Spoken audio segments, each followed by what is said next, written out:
The old relationship we had with the United States, based on deepening integration of our economies and tight security and military cooperation, is over. It's my solemn promise that when President Trump threatens us again, we will fight back. We will fight back with everything we have to get the best deal for Canada. We will build an independent future for our country, stronger than ever. Turbulence in the relationship between Canada and the U.S. continues to drive down travel to the U.S. When it comes for vacation, I think there's other places I would rather go.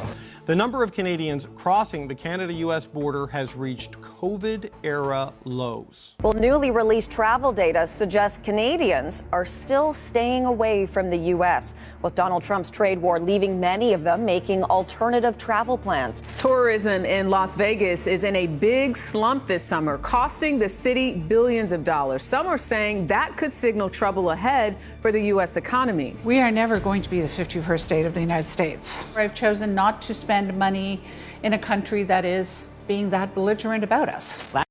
The sudden disappearance of billions in tourism revenue has sent shockwaves through the United States as a widespread Canadian boycott begins to take a measurable toll on one of the most interconnected cross-border economic relationships in North America. For decades, Canadian travelers formed one of the most reliable and consistent sources of tourism income for the United States. From border towns and national parks to major cities and resort destinations, Canadian visitors were woven into the economic fabric of hospitality, retail, transportation, and entertainment. That fabric is now tearing at alarming speed. The estimated loss of $5.7 billion is not a theoretical projection but an accumulation of canceled trips, empty hotel rooms, unused airline seats, and shuttered seasonal businesses. Canadian travelers, once considered dependable regardless of economic cycles, have sharply reduced travel to the United States. Border crossings have declined, flight bookings have dropped, and tourism operators are reporting a sudden and sustained absence that is impossible to ignore. What makes the situation particularly jarring is the speed at which the boycott has taken effect. In many regions of the United States, Canadian tourism was not supplemental income but foundational revenue. Northern states relied heavily on Canadian visitors for seasonal stability, especially during summer travel months and winter resort seasons. Small towns near the border built entire service economies around predictable inflows of Canadian spending. Restaurants adjusted menus, retailers stocked familiar brands, and hotels hired bilingual staff to accommodate demand. With that demand evaporating, these communities are now confronting a financial cliff. The shock is magnified by the timing. The tourism industry was still in recovery mode following years of disruption, labor shortages, and rising operational costs. Businesses had invested heavily in preparation for a strong rebound, expanding staffing and upgrading facilities in anticipation of renewed travel. Instead, they are facing a sudden contraction that leaves them overextended and underfunded. Fixed costs remain high, while revenue streams are collapsing without warning. Airports across the United States are seeing the effects firsthand. Routes that once carried steady streams of Canadian passengers are being reduced or suspended altogether. Airlines are adjusting schedules, consolidating flights, and reallocating aircraft away from cross-border routes. These changes ripple outward, affecting airport employment, concession sales, and regional connectivity. The loss of Canadian travelers is not confined to leisure destinations but extends to business travel and event tourism, compounding the financial damage. Hospitality workers are among the first to feel the impact. Hotels report lower occupancy rates, leading to reduced hours and layoffs. Seasonal workers who depend on peak travel periods are finding fewer opportunities available. In regions where tourism is the primary employer, this translates directly into household instability and reduced local spending. The boycott is no longer an abstract diplomatic or economic issue. It is showing up in paychecks and rent payments across the United States. Retail sectors that catered heavily to Canadian shoppers are also struggling. Outlet malls, border shopping districts, and specialty stores once thrived on cross-border price differences and product availability. Without Canadian customers, inventories are piling up and discounts are failing to move merchandise. Some businesses are scaling back operations or closing locations entirely, unable to justify continued costs in the face of declining foot traffic.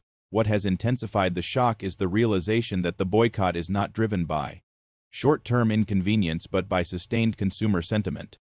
Canadian travelers appear to be making deliberate choices to redirect spending elsewhere, favoring domestic travel or alternative international destinations. This shift reflects deeper dissatisfaction that goes beyond tourism logistics. For the United States, the loss highlights how vulnerable even large economies can be to changes. In perception and behavior from key partners, local governments are beginning to feel the strain as tax revenues tied to tourism decline. Hotel taxes, sales taxes, and tourism-related fees fund essential services, infrastructure, and marketing campaigns. As these revenues fall, municipalities face difficult budget decisions. Planned projects are delayed, services are scaled back, and marketing efforts to attract new visitors are constrained by shrinking funds. The irony is stark. The need to attract visitors is growing just as the resources to do so are diminishing. The psychological impact on business owners is profound. Many built their livelihoods on decades of cross-border trust and familiarity. The sudden absence of Canadian customers feels like a rupture in a relationship that was once taken for granted. Owners speak of empty dining rooms during what should be peak hours and quiet streets where crowds once gathered, the uncertainty surrounding how long the boycott will last makes planning nearly impossible, eroding confidence and increasing stress. Tourism boards across the United States are scrambling to adjust strategies.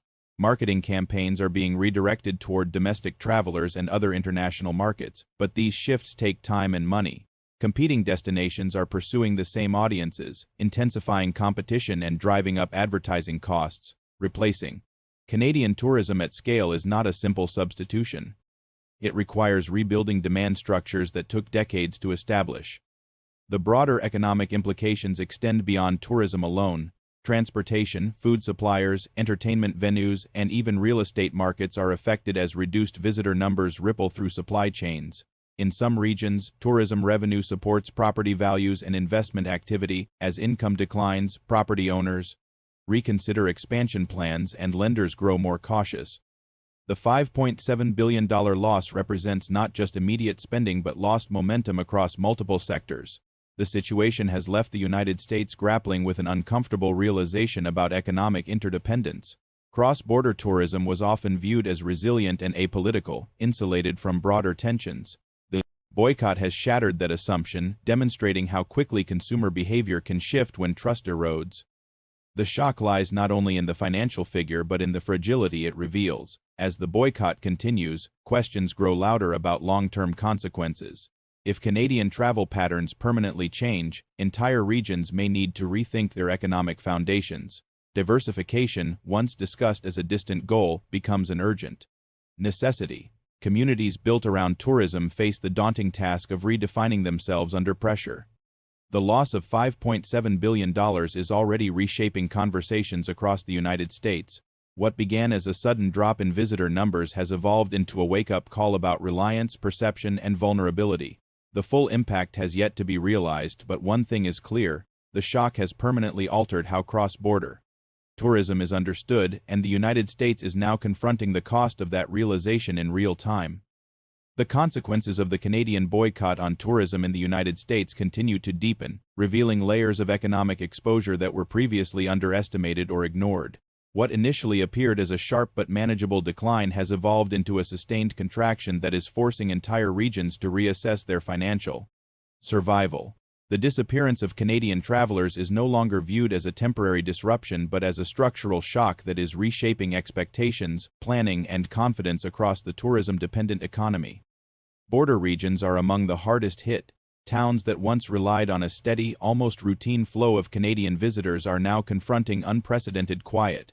Border crossings that once moved thousands of vehicles daily now sit underutilized, with parking lots, duty-free shops, and service stations operating far below capacity. These communities were built on proximity and familiarity, where cross-border travel felt less like international tourism and more like extended neighborhood commerce. The sudden absence has fractured that sense of continuity, leaving behind an economic vacuum that cannot be easily filled. Seasonal destinations are facing a particularly brutal adjustment. In the United States, many tourism areas depend on narrow windows of high-volume travel to sustain year-round operations. Canadian visitors often filled these windows reliably, aligning vacations with school breaks and favorable exchange rates. Without them, peak seasons are falling short, forcing businesses to compress earnings into even shorter timeframes or operate at losses. The result is a cascade of closures, reduced operating hours, and abandoned expansion plans that signal long-term contraction rather than short-term slowdown. The airline industry is absorbing compounding losses as reduced demand disrupts route viability. Cross-border routes that once operated at high occupancy are now financially unsustainable. As flights are cut, connectivity between regions weakens, making destinations less attractive even to travelers who might still consider visiting. This feedback loop accelerates decline as fewer transportation options further suppress demand. Airports that invested heavily in infrastructure upgrades now face declining passenger volumes, threatening jobs and future development. Hotel operators across the United States report a shift in booking patterns that underscores the severity of the boycott. Canadian guests were known for longer stays and consistent spending, particularly in family-oriented destinations. Their absence leaves gaps that domestic travelers do not fully replace, as domestic trips tend to be shorter and more price-sensitive. Lower occupancy rates translate into aggressive discounting, which erodes margins and devalues brands built on stability and service quality. Restaurants and entertainment venues are facing similar pressures. Menus tailored to Canadian preferences, staffing levels designed for predictable crowds, and inventory systems calibrated for steady turnover are now mismatched to reality. Food waste has increased, staffing schedules are repeatedly cut, and morale among workers is deteriorating. In regions where tourism wages support entire households, this instability has social consequences that extend beyond individual businesses.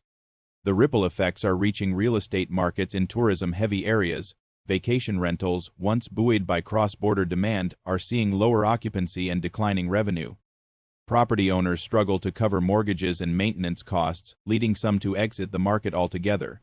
Commercial properties tied to tourism face rising vacancy rates, pushing down values and discouraging investment. These trends threaten to lock affected regions into prolonged stagnation. Local governments in the United States are confronting difficult fiscal realities. Tourism-related taxes fund essential services, infrastructure maintenance, and promotional efforts. As revenue declines, municipalities are forced to make trade-offs that undermine quality of life and long-term competitiveness. Road repairs are delayed, public amenities receive less funding, and marketing budgets are cut at precisely the moment when aggressive outreach is most needed. The paradox of declining revenue limiting recovery efforts is becoming painfully clear.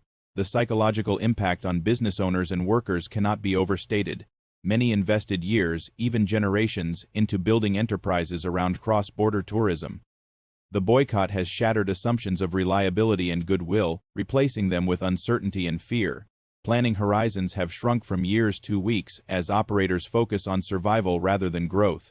This shift erodes innovation, risk-taking, and long-term thinking, all of which are essential for recovery. Efforts to pivot toward alternative markets are underway, but progress is uneven. Domestic tourism offers some relief, yet it lacks the scale and spending patterns once provided by Canadian visitors. Competing for other international travelers introduces new challenges, including visa complexities, cultural differences, and intensified global competition. The cost of attracting new markets is high, and returns are uncertain. For many small operators, the resources required for such pivots are simply out of reach. The boycott has also exposed how deeply tourism is embedded in supply chains. Food producers, beverage distributors, laundry services, transportation companies, and maintenance contractors all depend on steady tourism activity. As demand drops, these suppliers experience declining orders, forcing layoffs and cost-cutting measures of their own.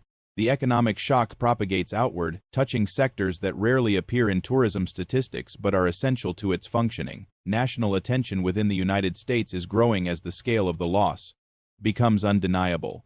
Policymakers are beginning to recognize that tourism is not a peripheral industry but a major economic engine with complex interdependencies. Discussions about relief measures, marketing support, and cross-border engagement are intensifying, yet consensus remains elusive. The diversity of affected regions makes uniform solutions difficult, and political considerations complicate responses.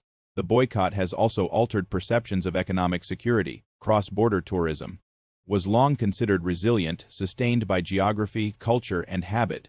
Its sudden collapse challenges that belief, demonstrating how quickly sentiment can override convenience and tradition. For the United States, this realization forces a reevaluation of risk in sectors previously viewed as stable. Dependence on any single market, no matter how reliable it once seemed, now appears far more precarious. As months pass, the possibility of permanent behavioral change looms larger.